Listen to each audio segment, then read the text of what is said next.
அல்லாஹ்வுடைய ரசூல்ட்ட வராங்க. ரசூலுல்லாஹி ஸல்லல்லாஹு அலைஹி வஸல்லம் அவங்கள, நான் தொழுகையில தக்பீர் கட்டின உடனே எனக்கும் தொழுகைக்கும் இடையில அல்லது ஓதுறதுக்கும் தொழுகைக்கும் இடையில ஷைத்தான் வர்றான்.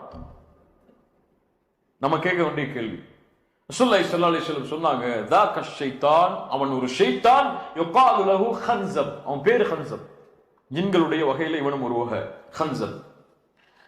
இவன் வந்தால் அல்லாஹ்விடத்தில் ஷைத்தானை விட்டு பாதுகாப்பை தேடுங்கள். அஊது பில்லாஹி மினஷ் ஷைத்தானிர் ரஜீம். அப்படியும் செல்லவில்லை என்றால் இடதுபுறம் திரும்பி கொஞ்சம் இது போன்று வஸ்குல் செய்து கொள்ளுங்கள். இடதுபுறம் திரும்பி வஸ்குல் செய்யணும் சொல்லி பக்கத்துல நிற்கிறவர் மேல செஞ்சிடக்கூடாது. கொஞ்சம் தலையை கொஞ்சம் சைடா திருப்பி இடதுபுறம் திருப்பி வஸ்குல் என்று செய்தல் ஷைத்தானிடமிருந்து பாதுகாப்பை தரும். முதல் அஊது பில்லாஹி மினஷ் ஷைத்தானிர் ரஜீம். இரண்டாவது, இதையும் தொழுகையில வந்து செஞ்சா மட்டும் ஆகாது.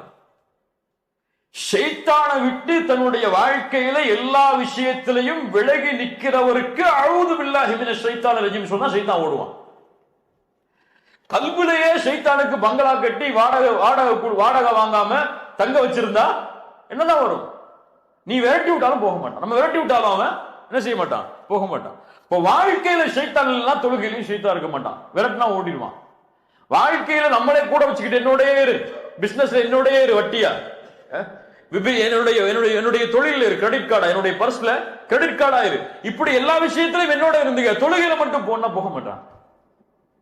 ஹன்ஸப் அல்லாஹ்வுடைய ரசூல் ஸல்லல்லாஹு அலைஹி வஸல்லம் பாதுகாப்பை தேட சொன்னார்கள். இன்னைக்கு என்ன? எல்லாம் நரகத்தை விட்டு பாதுகாத்து, எல்லாம் சொர்க்கத்தை கொடு, ஜன்னத்துல் ஃபிர்தௌஸ் சொர்க்கத்தை கொடு, ஆமீன் ஆமீன் சத்தம் போட்டு சொல்றோம். ஆனா ஜன்னத்துல் ஃபிர்தௌஸ்க்காக உழைச்சிருக்குமா ஒரு நாளைக்கு அதெல்லாம் தெரியாது. இப்படியே இல்லையா? அல்லாஹ் முஃமின்களுடைய தன்மையை சொல்லிட்டே வர்றான். முஃமின்கள் இறையச்சத்தோடு தொழுவார்கள், வாக்குறுதிகளை பாதுகாப்பார்கள், ஜக்காத்தை கொடுப்பார்கள், கற்பை பாதுகாப்பார்கள், அமானிதங்களை பாதுகாப்பார்கள், தொழுகையை பாதுகாப்பார்கள், வக்தை விடமாட்டார்கள். இதான் முஃமின்களுடைய தன்மை.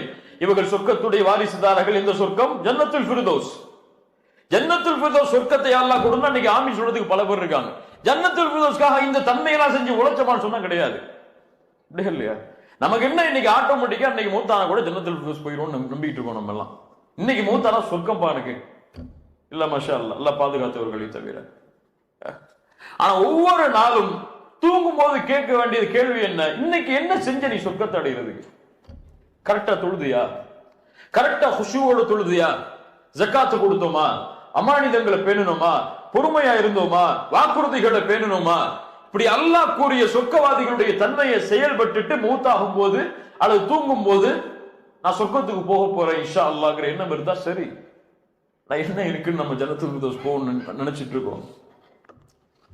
அல்லாஹ் ரப்புல் ஆலமீன் ஆமிலின் அமல் செஞ்சாதான் அந்த துவா அங்கீகரிக்கப்படும். துவாவை சும்மா கேட்கறதுனால துவா அங்கீகரிக்கப்படாது. யா அல்லாஹ் நரகத்தை விட்டு பாதுகாத்திரு, நரகத்துடைய கேவலத்தை விட்டு பாதுகாத்திருன்னு சொல்லும் போது, இமாம் சொல்லும் போது ஆமீன் சொன்னா மட்டும் துவா அங்கீகரிக்கப்படாது. அந்த அமலை விட்டு நாம் விலகி இருக்கணும். மூன்றாவது, தொழுகையை கவனத்தோடு தொழுவதற்கு உள்ள வழி நிம்மதியா தொழுவது. நிம்மதியா தொழுவதுனா என்ன? பொறுமையா நிதானமா தொழுவது. தக்பீர் கட்டணுமா, நெஞ்ச நிமித்தி தலைய சுஜூதை நோக்கி தாழ்த்தி பணிவா நிக்கிறது. கொஞ்ச நேரம் குர்ஆனை ஓதி முடிச்சிட்டோமா, அழகான முறையில் கைகளை உயர்த்தி ருக்குவுக்கு போறது. ருக்கு செஞ்சிட்டோமா, அதுக்கு பிறகு பழைய நிலைமைக்கு முழுமையா வர்ற வரைக்கும் முதுக நேராக்குதல். இப்படி நிதானமா தொழுகையை தொழுதாலே கவனம் இருக்கும். இன்னைக்கு என்ன? தக்பீர் கட்டுவான், சலாம் கொடுத்து வெளியே போறதே தெரியாது. அப்படியா இல்லையா? தனியா தொழும் போது இவர் தொழுகையை பார்த்தீங்கன்னு வச்சுக்கோங்க, 1 செகண்ட் 3 செகண்ட்ல முடிஞ்சிடும். இல்ல மாஷா அல்லாஹ். இமாமா நின்னாருன்னு வச்சுக்க, எத்தனை நிமிஷம் சொல்லுவாரு? 10 நிமிஷம் சொல்லுவாரு. இது முனாஃபிக்குடைய தனம். இமாமாக நிற்கும் பொழுதும் சரி, தனிமையா நிற்கும் பொழுதும் சரி, தொழுகையுடைய முறை ஒண்ணுதான். நிதானமாக ரசூலுல்லாஹி ஸல்லல்லாஹு அலைஹி வஸல்லம் தொழுதாங்க. இப்ப நிதானமாக தொழுகை நிறைவேற்றினா தொழுகை கவனத்தோடு வரும். ரசூலுல்லாஹி ஸல்லல்லாஹு அலைஹி வஸல்லம் சொன்னாங்க, ஒரு மனிதன் திருடக்கூடிய திருட்டில் மோசமான திருட்டு தொழுகையில் திருடுதல். எப்படி? சுஜூதை முழுமையாக செய்ய மாட்டான், ருக்குஐ முழுமையாக செய்ய மாட்டான், அவனுடைய முதுகுத்தண்டு நேராக மாறாது, நேராக குனியாது சுஜூதில். இவன் தொழுகையில் திருடுகிறான் என்று அல்லாஹ்வுடைய ரசூல் ஸல்லல்லாஹு அலைஹி வஸல்லம் சொன்னாங்க. ஒரு ரசூலுல்லாஹி ஸல்லல்லாஹு அலைஹி வஸல்லம் சஹாபி வந்தாங்க, தொழுதாங்க, நஃபிலான தொழுகை. ரசூலுல்லாஹ் சொன்னாங்க, இர்ஜி ஃபஸல்லி ஃபஇன்னக லம் துஸல்லி, திரும்பி போங்க, தொழுங்க, இன்னும் தொழலன்னாங்க. ரெண்டாவது முறை வந்தாரு, ரசூல தொழுதுட்ட இர்ஜி ஃபஸல்லி ஃபஇன்னக லன் துஸல்லி, தொழல மீண்டும் தொழுங்கன்னா. மூணாவது முறை யா ரசூலுல்லாஹ் எனக்கு தொழ தெரிய தொழுகை கற்றுக் கொடுங்கண்ணா. ரசூலுல்லாஹ் சொன்னாங்க சுஜூத் செய்யுங்க, நிதானமா சுஜூத் செய்யுங்கண்ணா. ருக்கு செய்யுங்க, நிதானமா ருக்கு செய்யுங்கண்ணா. அந்த நிதானம் கவனத்தை ஏற்படுத்தும். நான்காவது, தொழுகையில எங்க பார்க்கிறோம்னு முதல்ல பார்க்கணும். கியாமல நின்ன உடனே முதுக நேராக்கி பார்வை எதை நோக்கி வரணும்? சுஜூதுடைய இடங்கள்ல. சுஜூதுடைய இடங்கள்ல விழும் பொழுது கவனத்தை நீக்கக்கூடிய உருவப்படங்களோ அல்லது விஷயங்களோ இருந்தா அதை நீக்கிறணும். இன்னைக்கு பல மேட்டை பார்த்தா பட்டுப்புடவ மாதிரி இருக்கு, பல தொழுகை விரிப்புகளை பார்த்தா பட்டுப்புடவ மாதிரி இருக்கு, அல்லது காபாவுடைய துணி மாதிரி விரிச்சு போட்டு ரொம்ப பல பல பலன்னு மேட்டை வச்சு தொழுவது அவருக்கு சிறந்ததா இருக்கு.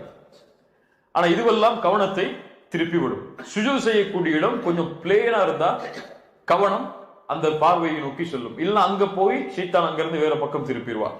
இஷாராவுடைய நேரத்துல, அத்தஹியாத்துடைய நேரத்துல பார்வைய ஒரு பக்கம் ஒன்று சேர்த்தல். இப்படி பார்வையை ஒருமுகப்படுத்துதல் கவனத்தை தொழுகையில ஏற்படுத்தும். ஐந்தாவது, சுத்ராவோடு தொழுதல். சுத்ரா சில இமாம்கள்ட்ட வாஜிப், சில அறிஞர்கள்ட்ட வாஜிப், சில அறிஞர்கள்ட்ட ருக்குன். சுத்ரானா என்ன? முன்னாடி ஒரு தடுப்பை வச்சு தொழுதல், போனை வச்சு தொழுறது இல்ல, ஒரு உயரம் உள்ள ஒரு தடுப்பை வச்சு முன்னாடி வச்சு தொழுதல் சுத்ரா.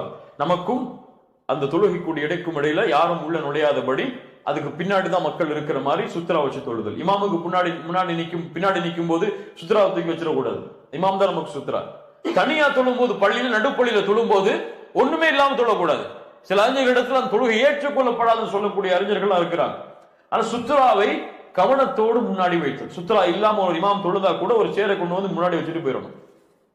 இது ரசூலுல்லாஹி ஸல்லல்லாஹு அலைஹி வஸல்லம் உடைய சுன்னா.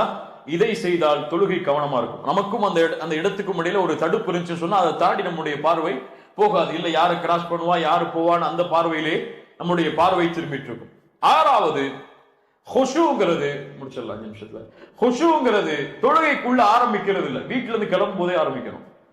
ஸல்லல்லாஹு அலைஹி வஸல்லம் அதனால தான் உது செஞ்சு கிளம்புங்கன்னா, தொழுகைக்கு போகும்போது நிதானமா போங்கன்னா, ஓடாதீங்க, சக்கீனாவோட வக்காரோட கண்ணியமான முறையில அமைதியான முறையில தொழுகைக்கு போங்கன்னா, அவசரமா தொழுகைக்கு போகாதீங்க.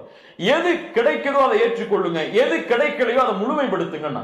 ஒரு ரக்காத்து விட்டு போனா கூட ஓடி போய் சேராதீங்க. ஓடி போய் சேர்ந்தா ஃபுல் தொழுகையுமே என்ன ஆகும்? பரபரப்புலையும் முடிஞ்சிடும்.